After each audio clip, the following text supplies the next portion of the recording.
sitting here? She was, but it looks like she took her stuff. Thank you all for being here today. It's really great. This is the best day of the week for me.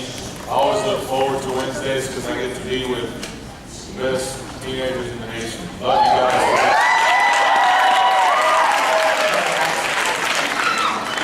Okay, we ran out of these last week because a lot of you wanted them. It's really good.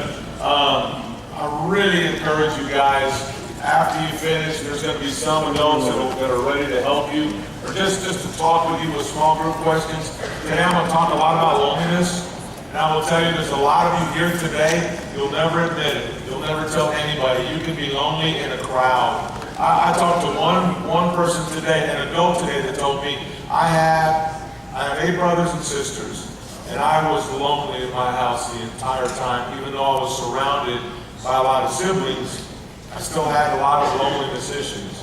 So today, I really encourage you that after you leave this building, whether you go after hours somewhere or whether you stay here, please talk about an issue that a lot of people struggle with. I mean, there's some great questions today. The question today is, champions face loneliness. How do you deal with it? How do you deal with loneliness? And I think it's important for you to talk about that, because if you deal with it differently than I do, and maybe you have a better strategy than mine, I want to learn about it, because maybe it's going to help me. One of our biggest issues is separation anxiety. I know what separation anxiety is all about, because as you've known, we've adopted 6 children. We've had them for a while. Our children struggle a lot with separation anxiety. They struggle a lot with, sometimes I get in the car and, Dad, where are you going? So I'm just going to go. Dad, why? Why can't you stay here? And I understand that that's a lot of issues that kids have, but because they've been separated from their mother and father, their original mother and father, they have that issue. And here today we're going to talk about, we've talked so much in so many parts about the walk of a champion. It's been really good. Today my topic is the burden of a champion. If you start pursuing excellence and you start wanting to be all that you can be, you start trying to say that I'm going to try to be a champion, I'm going to go in a direction that's going to help my life and help a lot of other people, you better get ready for it. Because if you're going to try to pursue being a champion, you're going to have a big burden in your life. Because one of the things that you're going to struggle with is how do you maintain and keep the pressure that goes on with being a champion. It is a very difficult task to do. We all want to be it, and yet in the middle of wanting to be it, there's a lot of pain that goes with that. I'll go back to what I talked about last week. David, he kills the giant. He's a giant killer, and the king wants to kill him.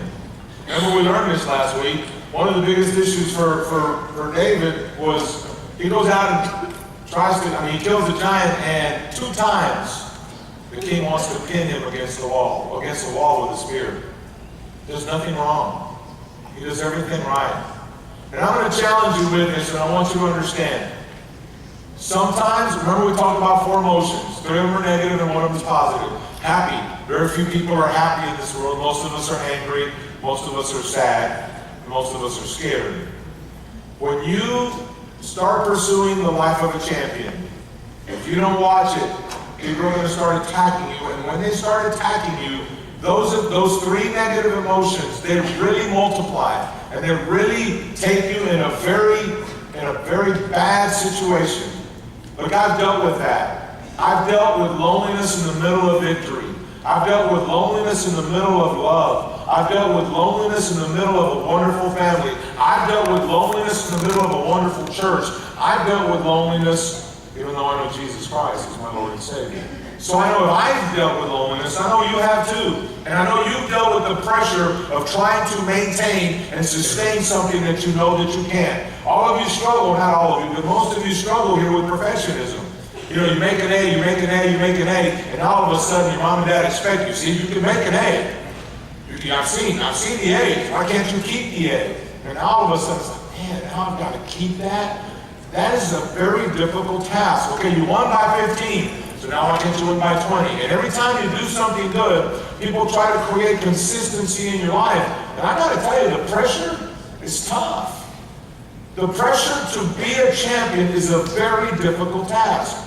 And I think it leads to a lot of loneliness in a lot of your lives. the pressure to perform, the pressure to succeed, will wear you out. So be very careful when you chase success, because it will lead to a lot of lonely moments in your life. I'm going to show you this first picture. Coaches are funny. Coaches are amazing. And as you see this coach, you know the referee saying, don't say it, don't say it. Your mama pulled your dog. I mean, I've got no problem selling you. I've been thrown out of a game.